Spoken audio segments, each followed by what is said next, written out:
Have you ever wondered what games you should keep or you should lose? Find out here at Purge Reviews.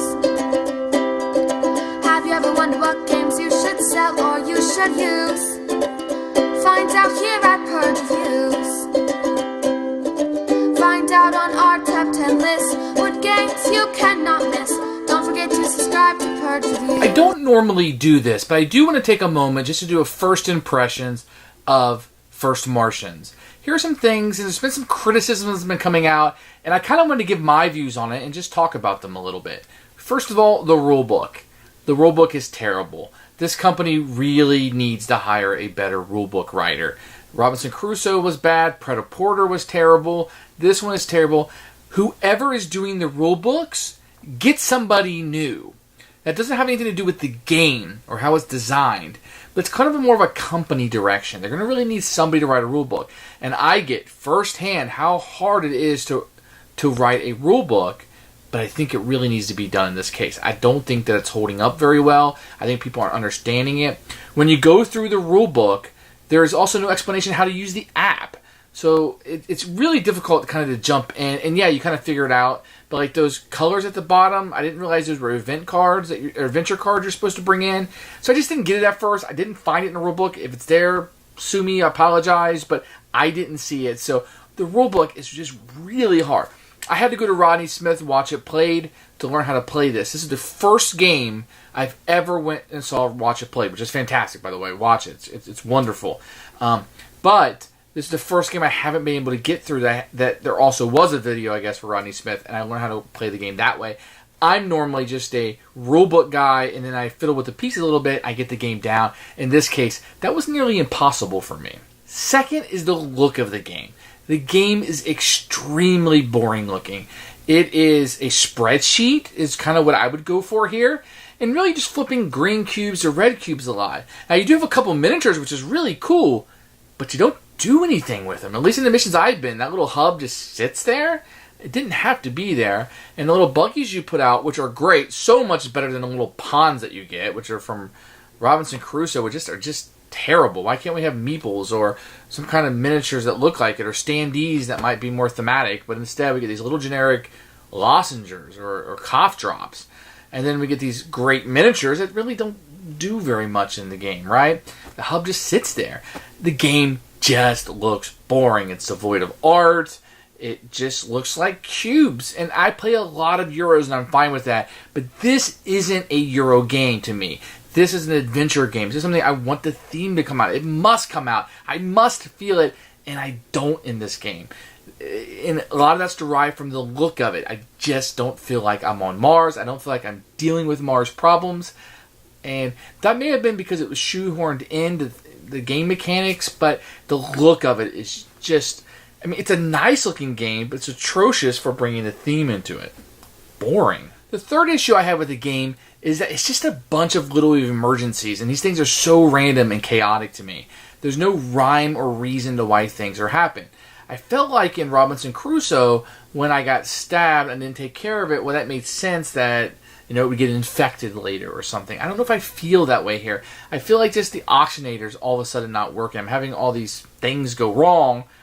But instead of having a strategy maybe from the beginning, yes, you have these objectives you need to do, and you really need to stay focused on them. But I really feel like I'm just juggling things and taking care of these little emergencies that I really don't find very interesting and I don't care about very much. And it just feels so random, like what's going to go wrong. I think the easy, medium, and hard difficulties, I feel like those are just how bad things are going to go wrong, which really seems artificial to me. I don't like that. I'm glad it's there so I can play on easy or medium if I want to get that learning in. But I just feel like it's just too chaotic and random. The fourth thing is the sense of adventure is gone. I'm a big fan of Robinson Crusoe. Really like that game. But in this one, I just feel like the adventure is gone. Like sometimes I go out there on Mars and I look around for things, and then sometimes I'm just worried about building another farm for it. It's just really weird. That's not exciting to me. Although I love Agricola and I find building a farm super exciting in that, I don't find it exciting here because to build a farm is almost the same thing to build a playground or whatever else you'd build in this game. It's just not exciting. The adventure isn't there. And I feel like it's because of the loss of theme, and I feel like it could have been a lot better than what it is. The next issue that I had with it was finishing these missions. It felt like to finish these missions, I have to ignore other aspects of the game. Just completely ignore it. So you have like the build or the explore missions, and it just feels like I'm playing part of the game. So when I did the first introductory mission with build, there really wasn't any research in the game, and it feels like part of the game is missing. That will come in. I haven't done the campaigns yet. I know that will come in later, but these missions and scenarios that are there, which is how I'm going to play the game most of the time, not a campaign. I have the campaign for Robinson Crusoe, but I end up playing just throwaway scenarios because that's just how my gaming group is. It just feels like I'm playing part of the game and not the entire game because I don't need to do certain aspects of it. Matter of fact, if I do other aspects outside of the main objectives too much, I will lose. So the game's almost forcing me to not play the entire game and just ignore a lot of the random events that are happening, which really takes away from the story to me. Another major problem I have with the game is the app itself. Now, I'm going to move into the pros. I'm going to start with the con of the app, and I'm going to switch into the pros of the app. The cons is the app is really boring looking.